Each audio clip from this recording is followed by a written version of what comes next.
Suatu perilaku mengabaikan lawan bicara karena lebih fokus pada gadgetnya. Nah, misalkan yang tadi saya ceritakan kalau misalkan Kak Cia nih di tongkrongan, Iya. terus ada lawan bicaranya Kak Cia yang lebih sibuk pada smartphone-nya.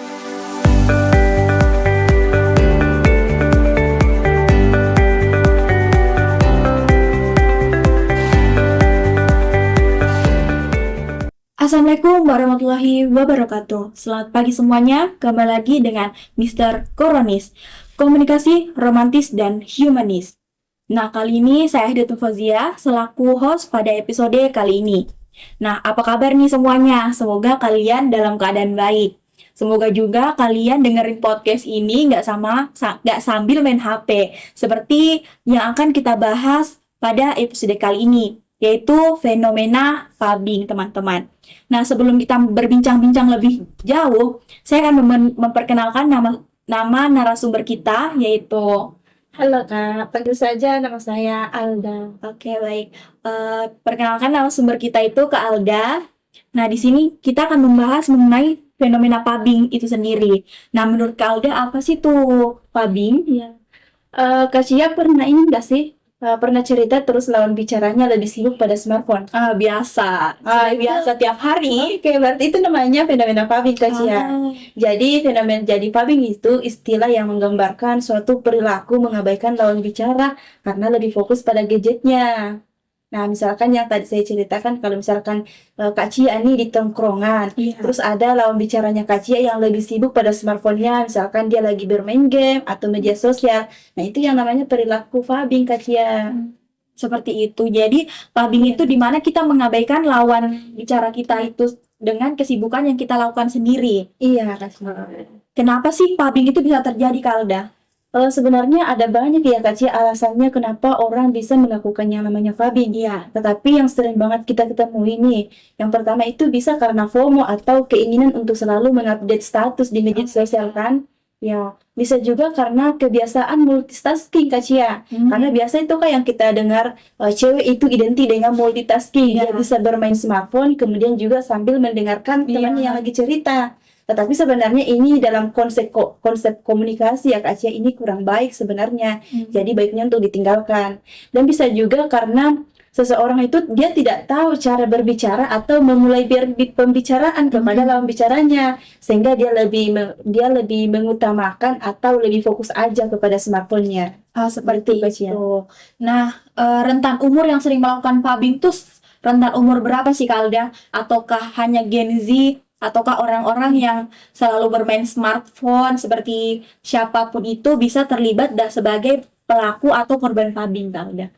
Oh, kalau umur Kak Cia sebenarnya pubbing ini dia tidak mengenal usia ya Kak Cia. Siapapun bisa menjadi pelaku pubbing, mulai dari anak-anak, dewasa, bahkan orang tua.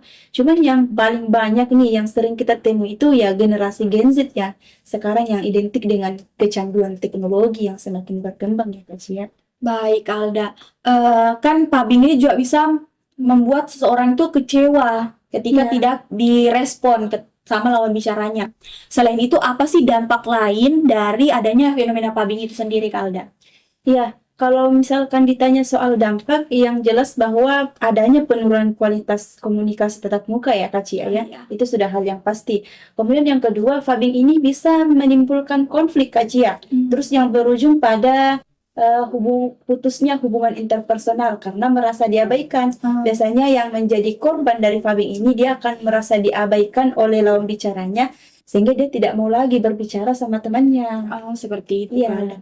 Berarti itu sangat berpengaruh dalam sosial dalam kehidupan sehari-hari ya, Kak Alda. Kalau sudah terjadi namanya pubbing. Iya, sangat berpengaruh sekali Kak Cia. Seperti itu, Kak. Seperti yang Kak Alda bilang tadi, perilaku pubbing ini bisa merusak hubungan sosial antara manusia dengan manusia.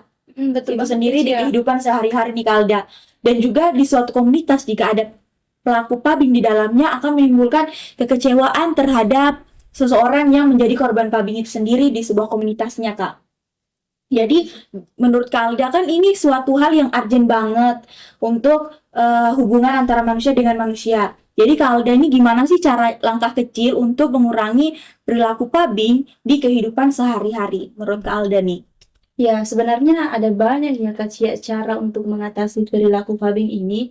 Cuman ada langkah kecil yang bisa kita gunakan, misalkan dengan menetapkan phone free time Iya. saat lagi ngobrol misalkan. Iya. Kemudian bisa juga dengan menetapkan mode silent Iya. misalkan. Iya. Gen Z tuh DND banget tuh Kak Alda. Iya, betul banget. Jadi dua itu bisa menjadi langkah yang sangat strategis Iya. untuk mengurangi yang namanya perilaku fabing Kak Cia.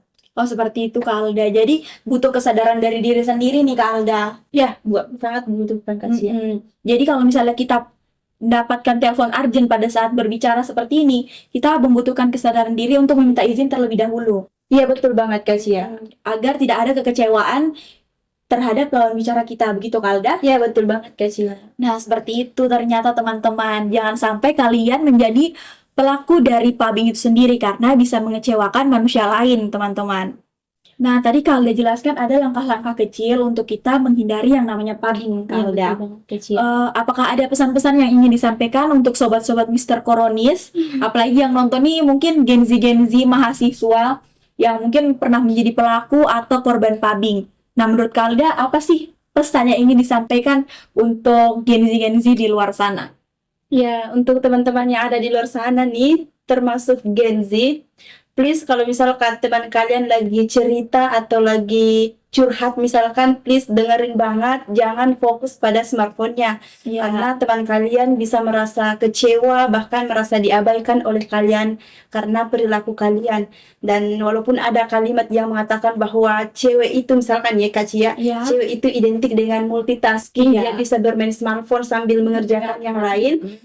Namun dalam konteks komunikasi itu adalah hal yang buruk, yang sangat negatif begitu. Jadi please banget dengerin mereka supaya mereka menganggap kalian juga sebagai teman yang betul-betul ada begitu. Baik.